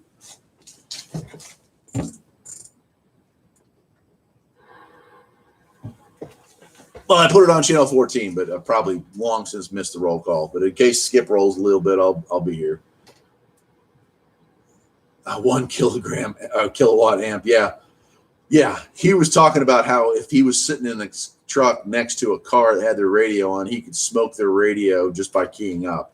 So he was throwing that much wattage. Get lights to blink at grocery stores and stuff like that. And he said he used 2 batteries, 2 alternators. It looked like a big Suburban or something like that. It was a heck of a story. He's a pretty cool guy. But I can imagine he was causing some trouble back then. Smoking the Bandit, hell yeah, man. Setting SWR. If I can't raise the bottom of a center-loaded antenna anymore, and the whip is as high as I can go, and I need a bit more, can I just install a longer whip and cut off what isn't needed? Most certainly you can, sir. That will work very well. Butterbean, kilowatt is rather small compared to some amp these days. Yeah, I won't argue with that. Heath Whittle's asking, how about a few more videos on small or basic solar setups and battery storage, maybe even the Harbor Freight system? It's on my list, Heath. was talking, I think before you got on, I'm going to be doing one on water, spring water and hydroelectric, that kind of stuff, but just water sources. We're getting ready to have a power outage here probably for a day or two. And obviously the people down by the coast are probably going to be out of water for a week or two, or out of power. So it was kind of in my mind. And the camera was acting up when I went to make that first time around and didn't want to cooperate, but that's on my list. And solar's on my list. I've actually got some survivalist, prepper, homesteading type videos that I've been rolling around in my head that I want to get done. But, part of me doesn't want to make them. Part of me does want to make them. It seems like most of my subscribers are interested in that sort of stuff. But, with what goes on YouTube with censorship and demonetizing and all that, I got to really be careful as far as not to step on the wrong toe. And that would be the toe of the giant censorship monster that is YouTube. So that's what's going on with that. But I am going to make some. I just have to keep them here. Does that make sense? It's hard to describe.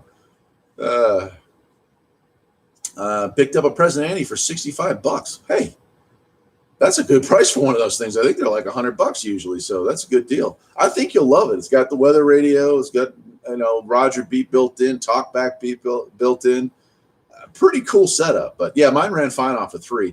Now, I didn't do any peaking or tuning. I've heard that you can turn a little screw inside and get them up to about 30 watts without any issues whatsoever. But I don't know, how your 4 amp. You'll have to just see. If you start seeing it trip the fuse, you'll maybe cut it back to 10 amp or 10 watts or whatever. So that's outside of me. You might want to talk to Mike's Radio Repair. And there was another guy who did a review on the Andy that I think he was tuning it up. So you can look at those guys and maybe they'll know. Again, I'm more of a purist. So would a ground strap help my SWR 1.8 on channel 1 and 40, 1.6 on 21? Wouldn't hurt. There's no such thing as too many grounds. So give it a shot. How to tune 2 Wilson antennas that are co-phased. Check set separately. Exactly.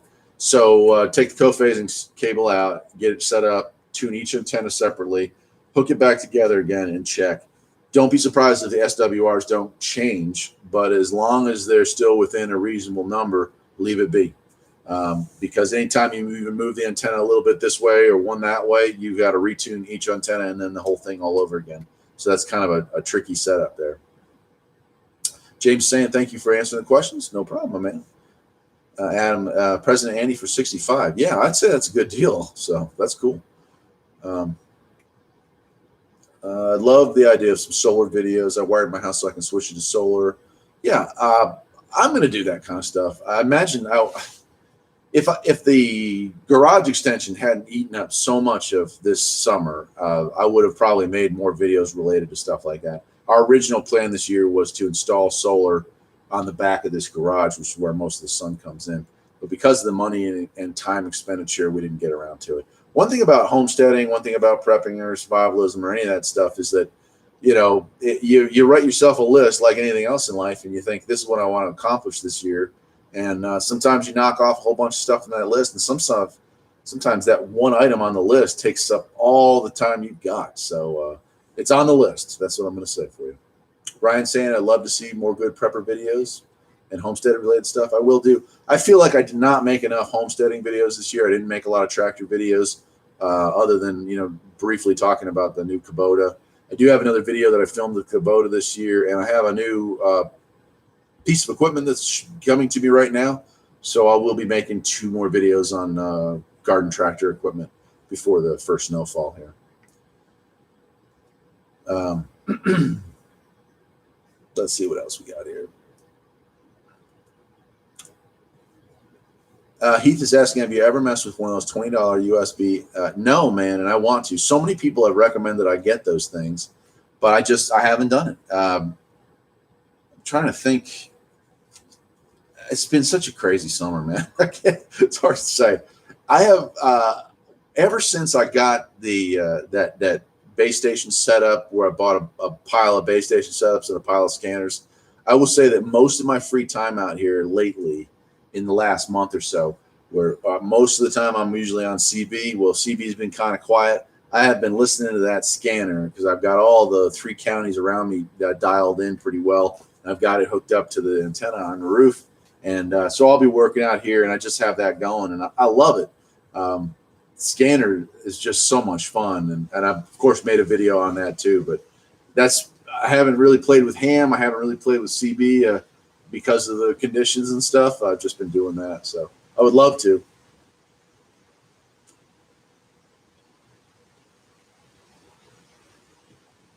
Yeah, Blazing Spike's talking about storms killing the cell phone grid.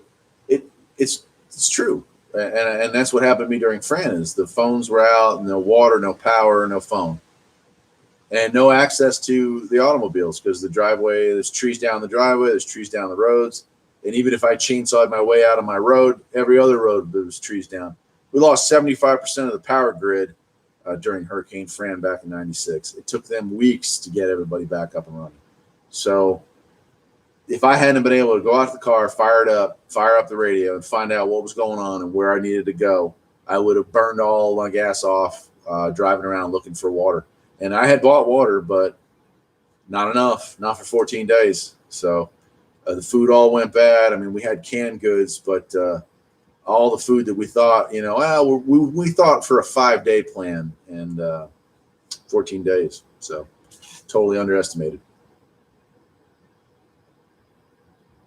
Yeah, SDRs are cool. Yeah, everything I've watched on the internet about that, the SDRs are kind of neat things. So I definitely want to get into that.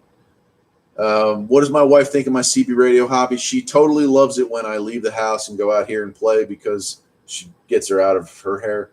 She does not enjoy being on the radio. Sometimes I will have her come out here on the base and we'll talk on the ride home because there's no cell reception. So talking to her, while driving home, if I want to, is only going to be through CB, and she will do it, but she doesn't want to do it. And it's kind of like this channel in general. Women are weird. That she doesn't want to be on video. She doesn't even want her voice on video. So why? Who knows why? We're never going to understand women. I've been married for almost 20 years now. I still don't get it. But in general, I try to make money with what I do. So it's not like I'm pouring money down a hole. And she goes, "Where's all the money at?" Because I buy these radios and we're out on the town, but she knows that I'm going to play with them for a while, fix them up and resell them. And of course, this channel generates a little bit of revenue, so that helps as well. I kind of put the money from this channel into my hobby, so she's pretty happy about that. You said you were on channel 14. How have you been doing? How's the farm? Farm's good. We're winding down for the year. I actually culled a bunch of chickens, so we're down to about 10 chickens now. That's just because through the winter time, they tend to produce very little egg, and they were all about meat bird size at this point. So we've got 2 turkeys, a male and a female. We'll rebreed them in the spring, start a new batch, and about 10 turkeys left. 10 chickens and 1 rooster to get us through the winter time. As far as the veggies and the gardens and the farming, that kind of stuff, it's all kind of winding down. Still some stuff on the vine, some pumpkins, squash, a few tomatoes, a couple green peppers, but up here it's a short growing season and it's rapidly winding down. So Heath's asking, when you're working on your cars, do you use gloves? Oh yeah, no, I use gloves. So in this industry, it used to be this way. It used to be frowned upon or people laughed when you wore vinyl or rubber gloves, or you can get neoprene is the other type now.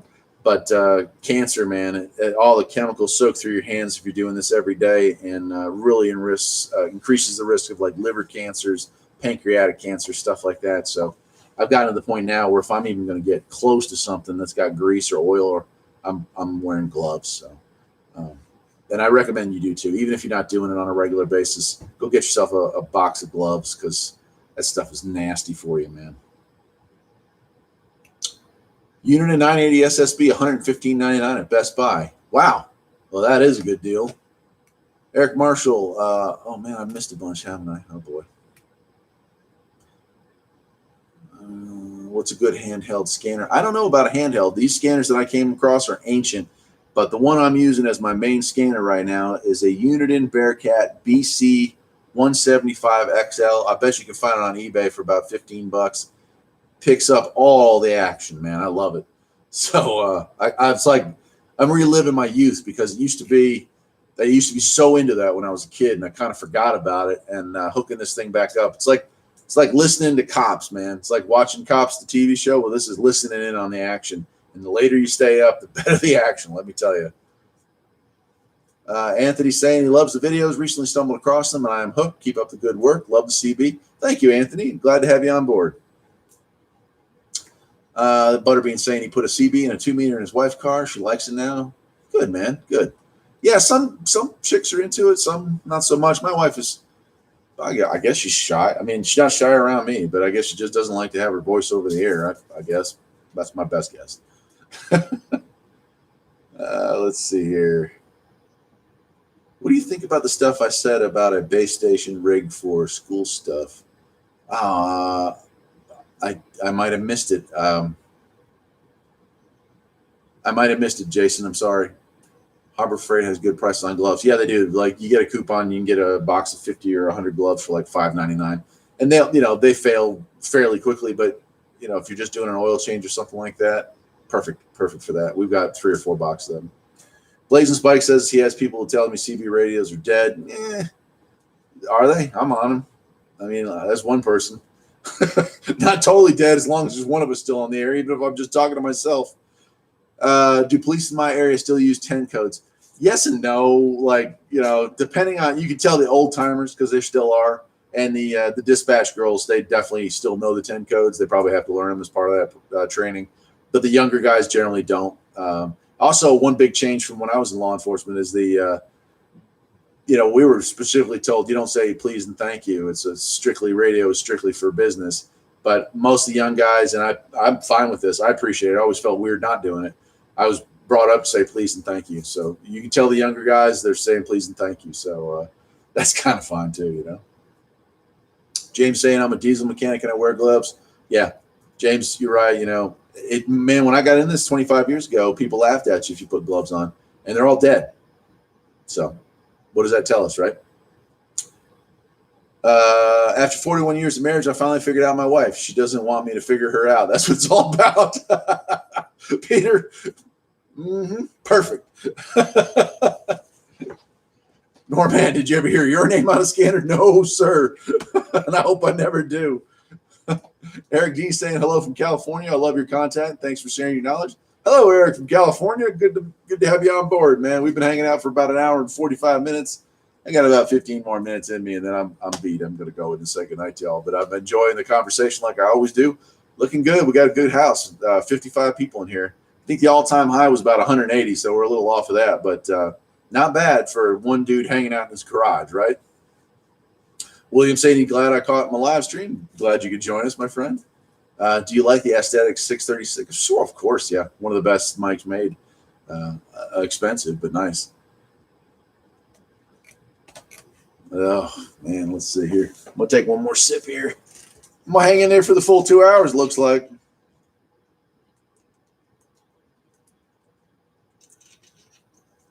You got a good random story for us. Let's see here. Wow, all kinds of stuff rolling in here. I'll use my CB till the day I keel over. Marshall saying, glad you found the live stream. Random story. Usually I do, and I think I might have already just told them all. The random story of the week was the guy rolling in, and being a huge CB fanatic just randomly. But other than that, it's been a kind of a quiet week as far as my job goes. It's very interesting. I'm not allowed to talk a whole lot about what goes on inside the facility, but I like it. So, a man, his garage, and his CB, and us. That's right. It's amazing, isn't it? Eric Marshall, yeah, you got me into this mess. You're going to stick around. I appreciate it. Heath is saying, did you send out a notification on a live stream about the? Yeah, man, I did. Facebook, if you want to contact me through Facebook, I do try to answer emails. I don't know what the deal is with Facebook, but it's real. It thinks I'm running a business. I might have set it up wrong or whatnot, but every time I log in to make a comment, to you guys and let you know that I'm going to be here, or to try to answer a question, or even give a thumbs up or something like that, all it wants to do is try to get me to spend money to push notifications, whatever the heck that is. I have no interest in doing that, so it's a huge old-fashioned waste of time. But I'm keeping up with it. I was recommended by one of my fellow friends here on YouTube that I needed to do that and become more socially active on these sites, as much as I don't want to, but I am trying. So, Blazes Spike said, "You've heard your name on a scanner."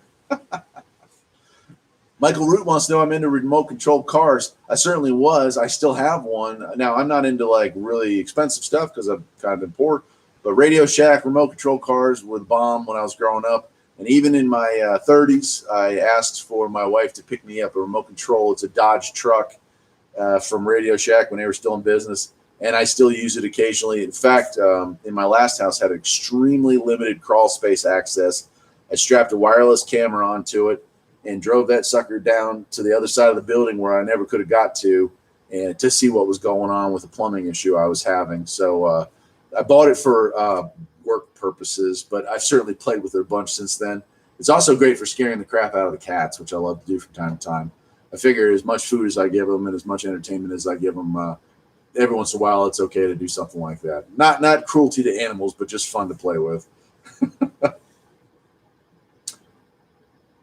52 years in CB and ham. Wow. Congratulations, man. You've probably seen it all at that point. Eric's asking if I've ever ventured into vacuum tube equipment. I do have a vacuum tube amplifier that I got at the Hamfest last spring, and it works.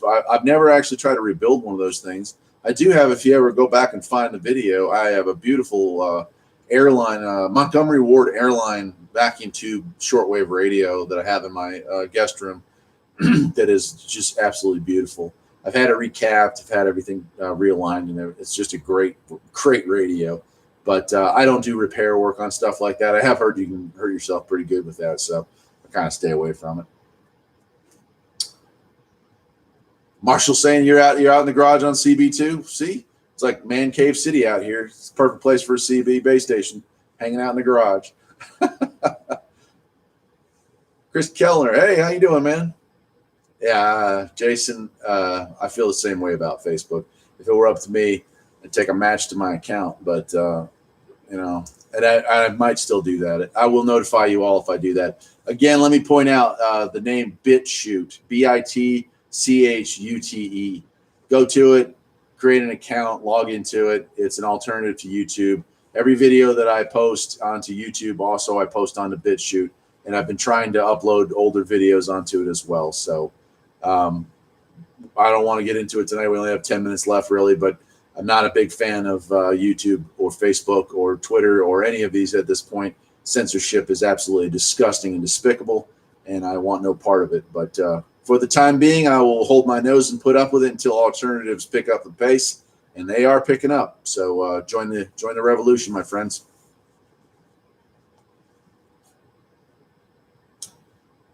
If you hear CB handle trucking little buddy on 19, holler at me. Will do. Awesome. Thanks for the reply. I look forward to your next show. Take care, Eric D. Have good, man. Have you used your Cobalt Impact much? How have you liked it so far? Dude, I love it.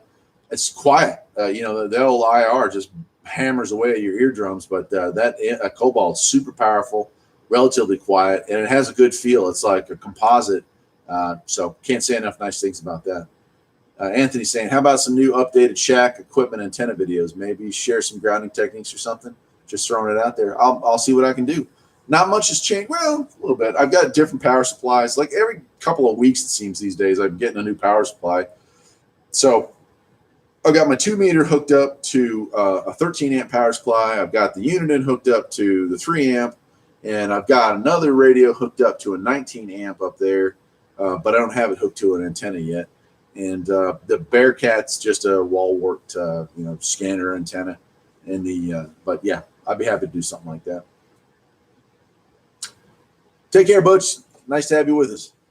I heard my name from a cop car and I was beside him. Slowly backed away. Norman, good call. Oh, man. James Strickler. I live in a motorhome, so I'm on both mobile and base. Hey, look at that. Best of both worlds, right?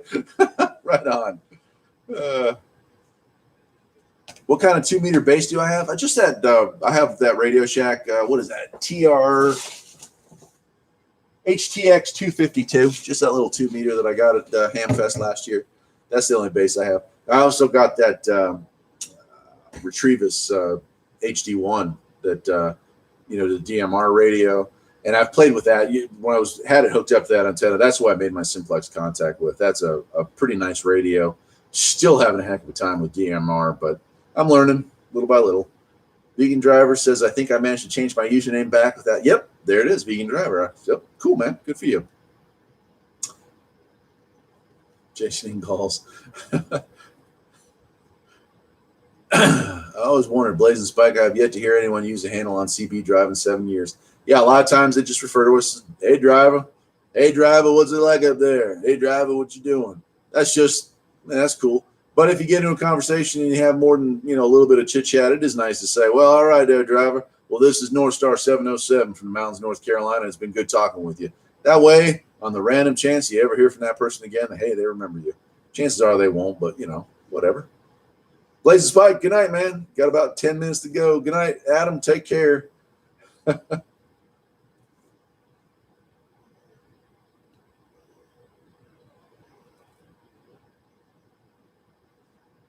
What else is going on? Let's see here. Time we got here. Yeah, the rain's picking up a little bit too. I don't know if it looks like I'm still streaming. Oh boy.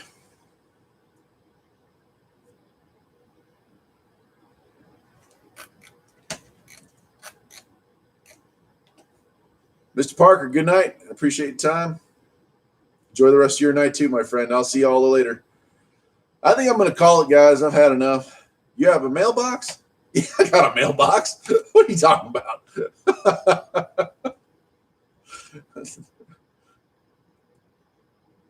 Still hearing me, see me. Right on. Guys, like I said, it's been a wonderful evening. I appreciate everybody stopping by. Appreciate the conversation as always. We'll do this again in 2 weeks. I will try to post again on YouTube. Tomorrow morning, I will post a video. I'm not even sure which one I'm going to put up, but I'll make it a nice one, and that'll be there. So take care for now, and we'll do this again probably in 2 weeks on another Saturday night, man. Take care, guys. Bye-bye.